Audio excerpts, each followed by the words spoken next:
జలాలని, ప్రజా ఉద్యమాలని ఇవన్నీ మాట్లాడడం వెనక ఆయనకున్న లెక్కలేంటి? అందరికీ నమస్కారం అండి. అంటే గతం నుంచి కూడా అంటే తెలంగాణ రాష్ట్రానికి ఏ విధంగా అన్యాయం జరుగుతుంది, ఈ 2 ఏళ్ల కాలము ముఖ్యంగా ఏ విధంగా జరుగుతుందని చెప్పేసి గతంలో చాలా సార్లు అది నీళ్ల విషయంలో కావచ్చు, మిగతా అనేక రకాల అంశాల మీద ఇదే డిబేట్లలో చాలాసార్లు మాట్లాడుకున్నాం.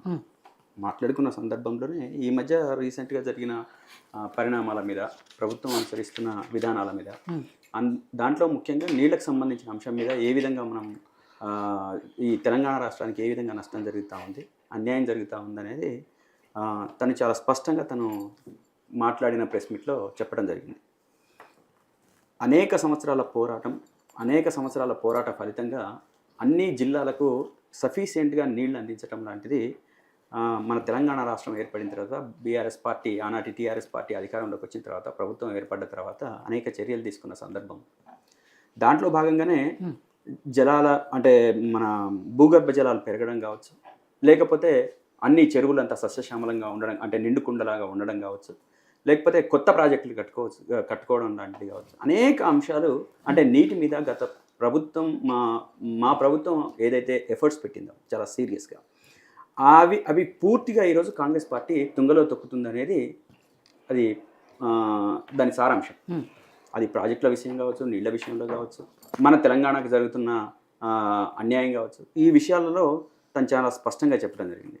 ఈరోజు పాలమూరు రంగారెడ్డికి కేటాయించిన నీళ్లు, అదేవిధంగా మనం పెట్టుకున్న ప్రాజెక్టులు, దానికి రావాల్సిన నీళ్లు మనం టార్గెట్ పెట్టుకొని ఆ రోజు దానికి కేటాయించిన బడ్జెట్ దాదాపు 27,000 కోట్ల రూపాయలు మన పాలమూరు రంగారెడ్డికి సంబంధించిన అనుమతులు తీసుకురావడం కావచ్చు, భూసేకరణ కావచ్చు, లేకపోతే ఇంకా అనేక అంశాలు మనం తీసుకున్న దాంట్లో దాదాపు 8-9 అనుమతులు తీసుకునే దాంట్లో దాదాపు 6 నుంచి 7 అనుమతులు దాదాపు మనకు వచ్చేసిన తర్వాత కూడా ఈరోజు దానికి 45 టీఎంసీలకు తగ్గించి సెంట్రల్ గవర్నమెంట్ ముందు మాకు సరిపోతాయని చెప్పేసి మాట్లాడడం అంటేనే అది తెలంగాణకు చాలా తీవ్రమైన అన్యాయం. కాబట్టి ఆ అన్యాయాన్ని ప్రశ్నించడం కోసమే అన్ని రకాలుగా ఈరోజు కేసీఆర్ గారు సిద్ధం కావడం జరిగింది. సరే, మనం చాలాసార్లు మాట్లాడుకున్నాం కేసీఆర్ గారు బయటకు ఎందుకు రావట్లేదు అని చెప్పేసి మీలాంటి జర్నలిస్టులు, అదేవిధంగా బయట మాట్లాడుకుంటున్న వాళ్ళు, చర్చల్లో పాల్గొంటున్న పెద్దలు, ముఖ్యంగా రామ్ గోపాల్ సార్ లాంటి ఇంటెలెక్చువల్, అన్ని విషయాలలో ఆరితేరిన నిష్ణాతుడు, నైపుణ్యుడు కూడా చాలాసార్లు మాట్లాడిన సందర్భం. అయితే నేనేమంటున్నానంటే సందర్భాన్ని ఆయన నిన్న మాటలో చాలా క్లియర్గా స్పష్టంగా వ్యక్తం చేయడం జరిగింది. అంటే ఒక 10 ఏళ్ల కాలం ఈ రాష్ట్రాన్ని పరిపాలించిన బీఆర్ఎస్ పార్టీ కొత్తగా ఏర్పడిన ఈ రాష్ట్రానికి అనేక రకాల ప్రయోజనాలు చేకూర్చే విధంగా పరిపాలన కొనసాగి ఉన్న సందర్భంలో మళ్ళా వచ్చిన ఈ ప్రభుత్వాన్ని మనం డిస్టర్బ్ చేయడము, లేదా ఇష్టం వచ్చినట్టు మాట్లాడడం లాంటిది చేయటం అది కరెక్ట్ కాదు. వాళ్ళకి సమయం ఇవ్వాలని చెప్పేసి ముందు నుంచి తను అంటే మేము ఇక్కడ లోకల్ ఇష్యూస్ కావచ్చు, లేకపోతే ఇంకో ఇష్యూస్ కావచ్చు, అంటే పార్టీ క్యాడర్ మాట్లాడినా తను ప్రత్యేకంగా కొన్ని సందర్భాల్లోనే మాట్లాడడం జరిగింది.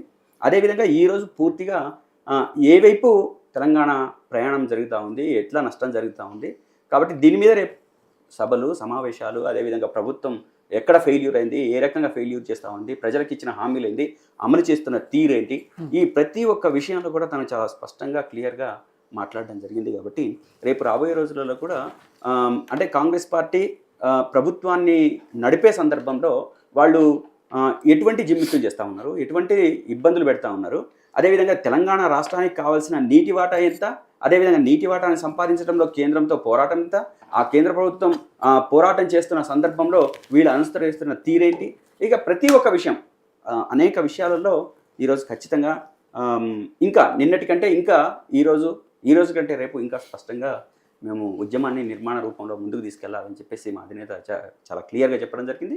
అదే ముందుకు తీసుకెళ్తాం. రేపు రాబోయే రోజులలో ప్రజల్లో ఇప్పటికంటే కూడా ఇప్పటిదాకా ఎండగట్టింది కాదు, ఇంతకంటే ఎక్కువ ఎండగట్టడానికి మా కార్యాచరణ కానీ, మా ప్రణాళిక కానీ దానికి అనుగుణంగా ఉంటుందని చెప్పేసి మా అధినేత చెప్పిన మాటల్లో చాలా స్పష్టంగా కనబడుతుంది. అదే పోరాట రూపం ముందుకెళ్తుందని చెప్పదలుచుకున్నాను. రైట్. కార్తిక్ గారు, ఏదైతే కేసీఆర్ గారు నిన్న భవన్కి వచ్చి మాట్లాడారో దాని మీద ఇవాళ మంత్రులు, కాంగ్రెస్ మంత్రులు, నాయకులు కూడా రివర్స్ కౌంటర్లు ఇస్తున్నారు.